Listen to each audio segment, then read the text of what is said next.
Hello and welcome to Cannabis Network. I'm your host Dr. Sikandar Sidhu, and in today's episode I want to talk about cannabis and how it has been helping children with cancer. So for our first video, I wanted to show you guys an example of a little girl called Dahlia, and she was suffering from brain cancer. So the doctors tried surgery, chemotherapy, but her parents drew the line at radiotherapy. So let's take a look at Dahlia's story. Dahlia Barnhart is a little go-getter, an active 3-year-old who's battling brain cancer, and poster child for an herbal supplement, CBD. Her mom is sold on it. Her quality of life was deeply diminished, and the CBD seems to me to almost overnight have given that back to her. Dahlia had gone through months of treatment and was still suffering. Issues with pain and brain damage, really, from the surgeries and the chemo both. Mariah Barnhart tried CBD and was immediately impressed. The very first night she ever took it, she slept through the night for the first time in her entire life. So as you can see, cannabis was very helpful to help Dahlia. And this is from a co-partner of one of the biggest manufacturers of CBD oil, which was able to help patients like Dahlia, had to say about how CBD is more effective than modern medicine. It's definitely not a prescription drug. What it is, it's a simple compound that's found from a simple plant. Much like vitamin C is found from oranges, CBD is found from commercial hemp. So there it is. It's really that simple. It's just a plant without any additives, without any chemicals, without any harmful pesticides or herbicides being used. So it's just a plant extract which is able to help so many people like Dahlia. So for our second example, let's look at a story of a little girl called Michaela, who's suffering from leukemia. Her parents tried everything that modern medicine had to offer, but they quickly realized that modern medicine wasn't helping them. So they had to try a different route. So after everything with modern medicine failed them, they finally decided to try cannabis. My name is Erin Purchase. I am the mother of Brave Michaela. She's 7 years old and she has intermediate risk T-cell acute lymphoblastic leukemia. She was treated very aggressively with 4 or 5 different chemotherapy drugs. It makes you not eat very good and it makes you feel kind of pukey. Without the cannabis, I feel more tireder. And with the cannabis, I have more energy to play and stuff. And she's unpausing it. It makes me feel funny, happy. So then what exactly does cannabis help cancer patients with? We use it for nausea, for pain, to reduce anxiety, any anxiety associated with the chemotherapy in the hospitals. We use it to fight cancer itself. I feel deep down in my heart that cannabis would get her through her chemotherapy without using as many pharmaceutical medications, and I felt that it would be the proper means to treat her side effects from chemotherapy, and that's why I used it. Instantly, when she started taking the cannabis oil, we saw a very good reaction to it. It controlled her nausea, her pain, every symptom she had, and she just turned into a normal child. Each day, Brandon injects cannabis oil into small lime-flavored capsules. Michaela takes 2 capsules a day.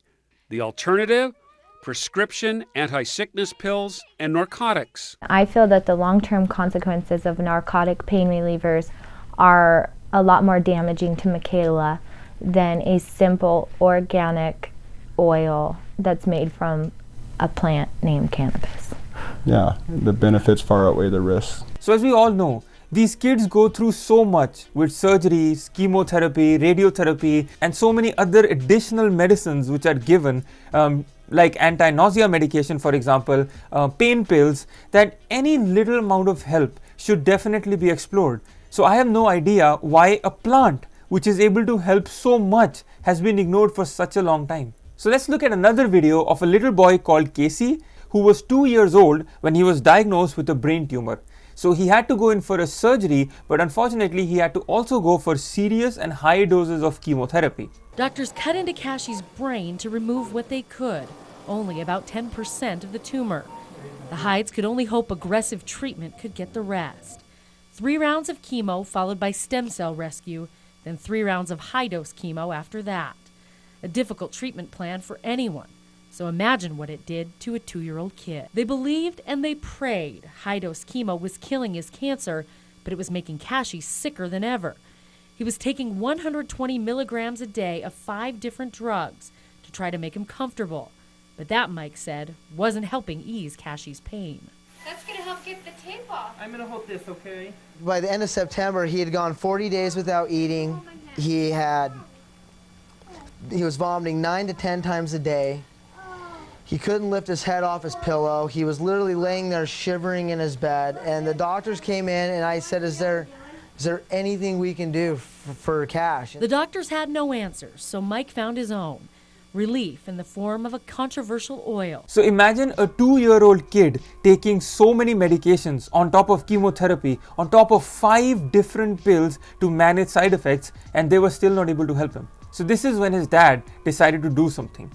Mike got authorization to give Kashi the oil, and without telling them why, he told the doctors to wean Kashi off the nausea cocktail.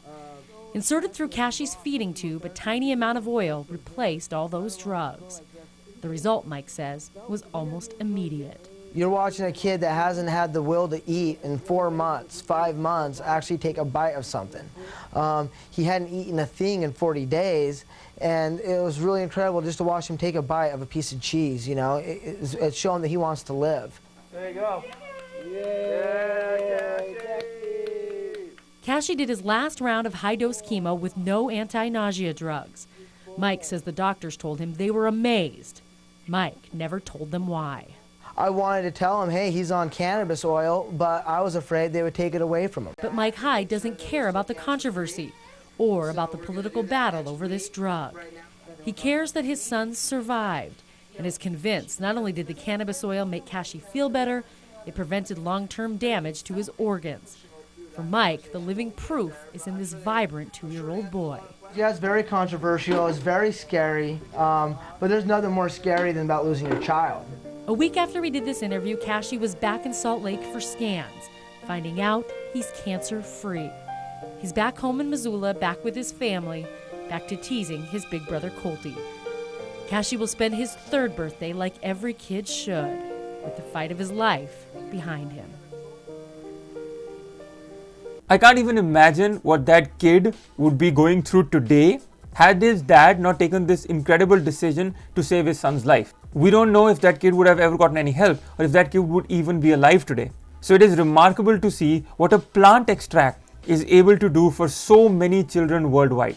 So let's look at another example which is very unique because we were able to find an example of a girl called Riley in a video that was able to trace her over the period of time as she has grown to a teenager now. And Riley has also now founded her own foundation called Riley's Foundation to help children with similar conditions as her. So this is Riley, who was diagnosed with a brain tumor, and let's look at her story.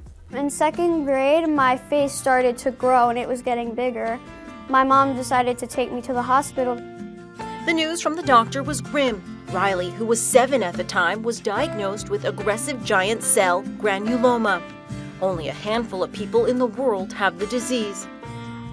I was just like so uncomfortable because, you know, like seeing my face in the mirror and it's like all big and it made me really sad and stuff. I was also in pain because of my seizures that I started having. My stomach would cramp up and I started to hallucinate. So as we heard, the doctors had nothing positive to say. Her diagnosis was looking pretty bad. The medications weren't able to help her.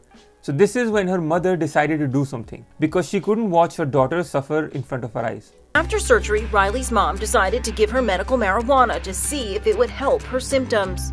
I was so scared. Anytime you give your child any kind of new prescription, you're scared because you're looking for those side effects. We just researched a lot and came across, medical cannabis as a possible alternative that could help her heal, and I couldn't find anything that was detrimental with using that. The tumor, it shrunk. The seizures, they stopped. It's way smaller than it was before. I haven't had a reoccurrence in about 4 or 5 years.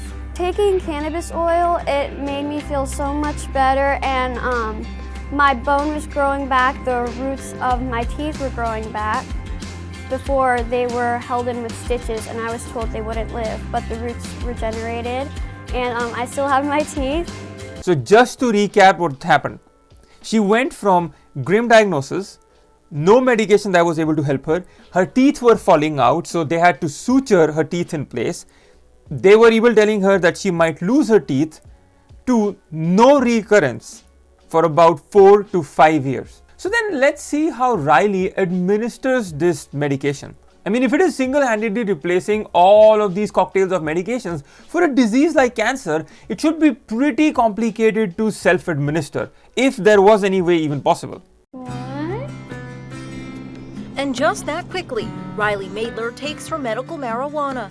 I take it 4 times a day, 1 in the morning, and then during lunch, and then during dinner, and then at night before I go to bed. The 13-year-old from Delaware says cannabis oil has helped treat the tumor that was eating away at her bones. And just like that, Riley went from being self-conscious and in tremendous amount of pain to being just another kid. So for our next video, I wanted to show you guys a video of a mom that broke law in UK because she gave her son a medication that was not licensed and not legally allowed for children. So the treatment that you were facing that the doctors recommended was a bone marrow transplant? Yeah, it was extensive chemo and radiotherapy, and then bone marrow transplant. And you didn't have just one transplant, this was 3 that you had to have, and how did you get on with that? Well, they failed, the first 3. But yeah, it's not too trouble. So it's not a big problem to have them. So. But then after that, as a mum, because he then really began to suffer, you have to watch him suffer. How bad was it? Well, after the 4th transplant, they told us that, the first 3 had failed, and literally all they had was 1 more chance for him. They had 1 more bag of his own cells, no more. They'd stressed the thing to us that there was no more chances after this. And unfortunately, 3 days after he had his final transplant, he trapped his fingers down the side of the bed and then picked up some infections. Now, obviously, infections with no immune system whatsoever, and no way for an immune system to even start to build within his body. He was literally being kept alive by antibiotics. That's what they told us. He did get incredibly ill. Throughout his whole treatment, he'd been very happy and smiley, and he'd always tried to be quite jovial, but actually those last couple of months were very, very difficult. He was in a lot of pain. You were given, I think, 3 days. 3 days a week at most, is what they told me when I asked them the time scale. But you planned your funeral, hadn't you? Mm-hmm. Yeah. To what extent? All of it. What were you going to do? It was going to be fancy dress, and I'd chosen all the costumes for people, and it was going to be quite embarrassing for some of the people to come. So yeah. You actually said you wanted to go. Yeah, I did. He was looking forward to it. After 4 years of treatment, it's enough. Enough was enough. So as you heard, Darren had even planned his own funeral because after 4 years of what modern medicine had to offer, he couldn't take it anymore. So his mom, like any other mother, couldn't see her son suffering, so she knew she had to do something, and this is when she decided to take things in her own hand and possibly break law, so she could even have gone to jail. Through lots of research, I'd done lots of research. Obviously, when his secondary cancer arrived and it was so unknown, I turned to the internet and started looking. And over the following months and couple of years afterwards, cannabis just kept popping up. People kept emailing me, "You need to try this. You need to." And I said, "But he hasn't got cancer. The cancers are gone. This is now a completely different issue. It won't work for him." And I would dismiss it. And it actually came to the point where I was in hospital with Darren, and he was so incredibly ill and really on a high dose of morphine that he was actually now on fentanyl, which they can't go any further than that. And it wasn't working against his hands and the other issues he had with his stomach. And I asked the doctor for Bedrocan, which is a cannabis-based pain relief that's available in Europe, because I wanted to go through the proper measures. And she actually told me, we can't because it hasn't been licensed for children. So, and more of it came up, people just kept saying, and I thought, do you know what?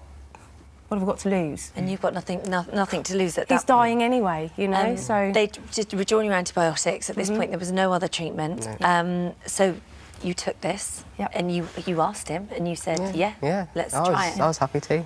What did you notice? How quickly did things change? Oh my God! I mean, I honestly, the effect of it blew my mind. It wasn't what I expected. All I expected was done a little bit of research, and some people use cannabis to kind of alleviate their anxiety and some pain, and that's what Darren was really experiencing. And on day 70, when they said there's definitely nothing in his bone marrow, there's nothing there, you've now just got to wait. Darren got very anxious and said, well, how much longer do I have to wait? They started to try and up the morphine, introduce sleeping tablets, and so that's when I actually gave it. And within half an hour to an hour... How was it administered? Under the tongue, sublingually. It's just a tincture. It's not the oil that people talk about. It's just a tincture. And what did you notice? We noticed within half an hour to an hour that he was just chilled out. He just relaxed. The anxiety stopped. He no longer was panicking, and he was able to be compos mentis, which he wasn't able to be on the morphine. But health-wise, I mean, actually things being tested against you, your white blood cells began to go up? Yeah, after 5 days. Obviously, they told us nothing in his bone marrow. So gave it to him 5 days later, when the bandages came off his hand and we saw healthy fingers, which we were told there was no way they were under there. When we saw a healthy finger, so the doctors started panicking. This was now day 75 after the transplant. And he was meant to only be there for three days. Yeah, and nobody has ever engrafted after 50 days. So day 75, and all of a sudden his white count has appeared. The doctors start running around frantically. Doctors from Bristol Children's Hospital were called in to do some more blood tests, which I said, well, there's no point. You told me only a week ago there's nothing there.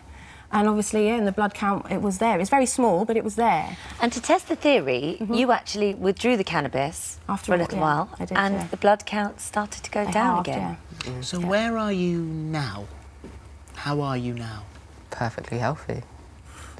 My bloods are all normal. I wanted to show you this video, especially because I wanted us to remember that although all these products are readily available now, in America, in countries like India, in Europe, in a lot of countries, but they weren't always available. And a lot of people who came before us had to fight a long and exhausting fight to help their children get cannabis oil, which is the very reason why I opened this channel, so I can educate as many people as possible about this wonderful benefits of cannabis and what it has to offer. So if you've enjoyed this video, please click on the like button. If you have any comments, please leave a comment in the comment section before. And if you haven't already subscribed, please click on the subscribe button or the bell icon. And if you'd like to help us, please share this video with as many people as possible and help us spread this word that these products are now easily available on platforms like cbdstoreindia.com, and help us reach as many patients as possible who are desperately seeking help for their conditions. So that's it for this video. I will see you in the next one.